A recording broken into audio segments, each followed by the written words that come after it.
Miren, cuando me invitan a mí de hablar de las enfermedades del colon, es sumamente complicado en 40, 45 minutos hablar del colon como tal, porque hay muchísimas enfermedades que obviaría.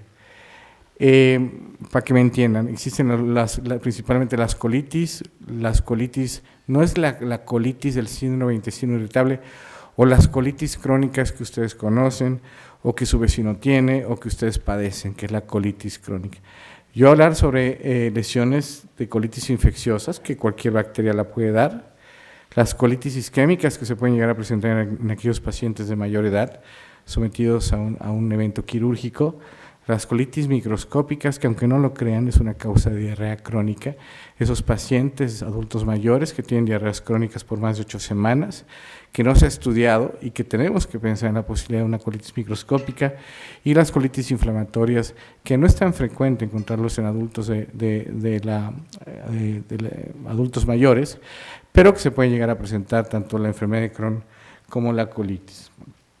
Enfermedad diverticular, eso es el pan de todos los días en la consulta gastroenterológica. Probablemente muchos o algunos de ustedes, espero que solamente algunos, tengan divertículos en el colon y por eso es importante mencionarla. La incontinencia anal y el estreñimiento es otra de las enfermedades que nos enfrentamos en el adulto mayor, pero yo me voy a enfocar a dos situaciones que tienen impacto en la vida del paciente o del adulto mayor. Cuando sangran, que es un dato de hemorragia, o cuando tienen algún tipo de tumor en el colon. A estas dos enfermedades me voy a enfocar. ¿Qué especialista atiende al adulto mayor de la patología del colon, de la enfermedad del colon? El internista, el geriatra, el cirujano, el médico familiar, el gastroenterólogo o el endoscopista. Yo siempre he pensado que el médico que esté capacitado para atender las enfermedades es el médico adecuado para que el paciente acuda con esa persona, con ese profesionista y que sea atendido. No tiene que ser un especialista o un súper especialista gastroenterológico para atender una enfermedad diverticular, por ejemplo. Habrá entidades o enfermedades muy, muy específicas donde sí es campo del especialista gastroenterólogo como tal. Entonces, mi orden de presentación, hablaré nuevamente de hemorragia cuando hay sangrado del tubo digestivo bajo, y ahorita les diré en qué consiste, lo que es el cáncer de colon, y les voy a decir por qué el cáncer de colon. Porque la semana pasada en la Cámara de Senadores aceptó que el próximo viernes 31 de marzo sea el Día Mundial contra el Cáncer de Colon.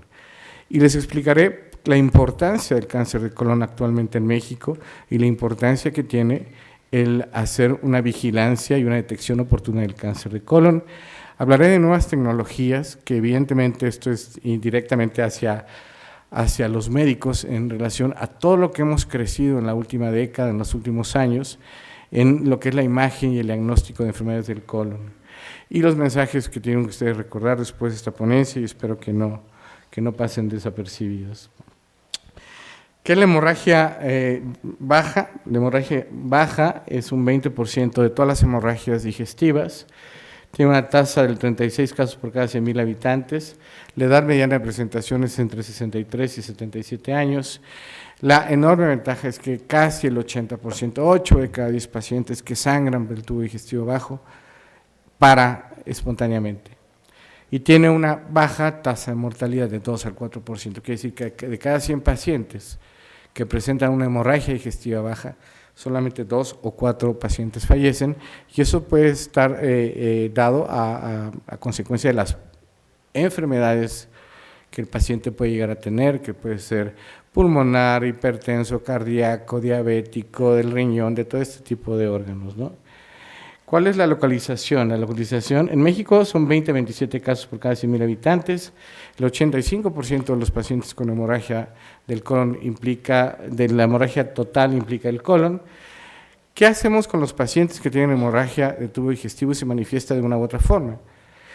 Y que no encontramos el origen de la hemorragia en el colon. Esto implica que 1 de cada 10 pacientes que pensamos que la hemorragia es en el colon, el sitio del sangrado está en el tubo digestivo superior, o sea, esófago, estómago o primera porción de intestino delgado. Como ven en esta cifra, hombres 43%, 57% de mujeres, las hemorragias o los sangrados o los sangramientos es más frecuente en las mujeres. ¿Cuáles son las causas más frecuentes de hemorragia de tubo digestivo bajo? Los divertículos, o sea, estas formaciones que se presentan, los chipotes, imagínense una llanta con un chipote o con múltiples chipotes. Así es el colon con los divertículos, tiene múltiples chipotes y estos pueden llegar a sangrar. Angiodisplasias, que son pequeñas venitas que se forman a lo largo del tubo digestivo y que se pueden llegar a presentar en el colon. Pólipos y tumores, o sea, los pólipos, y ahorita vamos a hablar de los pólipos como tal. Enfermedades inflamatorias, colitis isquémicas que la mencioné, alguna enfermedad infecciosa que puede ser dada por alguna bacteria y lo que es algo muy habitual son las enfermedades del paquete hemorroidal, de la región anorrectal, que es una causa de consulta muy frecuente y en el adulto mayor mucho más. ¿Cómo divido yo a la hemorragia digestiva baja? La tengo que dividir en la hemorragia digestiva como tal. Hemorragia alta es de la boca hacia la primera porción del intestino delgado. La hemorragia intestino medio es de donde estoy diciendo, del ángulo de Treitz hacia la válvula ileocecal. Los que no son médicos, hay una porción del intestino delgado, en la segunda porción, que es el ángulo de Treitz, y llega hasta el final del colon, El intestino delgado mide entre 4 y 5 metros de largo, o sea, es un tubo digestivo muy alto. Entonces tenemos la hemorragia intestino medio y al final tenemos la hemorragia digestiva baja, que es de la válvula, o sea, donde termina el colon, donde empieza el colon hasta el ano. Esas son las 3 hemorragias que tenemos en el tubo digestivo. Anteriormente no se sabía, hace 10 años, probablemente 12 años, que había lesiones en el intestino delgado y se estudiaba de una forma, pues yo creo que pues con el arsenal de herramientas diagnósticas que se tenían. Pero en verdad, actualmente ya podemos hacer diagnósticos del intestino delgado, de estos 5 metros que antes le llamábamos el continente oscuro, porque no sabíamos qué estaba pasando, hasta que aprendimos a estudiarlo y hasta que llegó la tecnología que nos orientara a estudiar esta parte. Como definición es todo aquel sangrado del hemorragia del tubo digestivo que se ha originado por lesiones en el tubo digestivo después de la válvula ileocecal. Así definimos la hemorragia del tubo digestivo.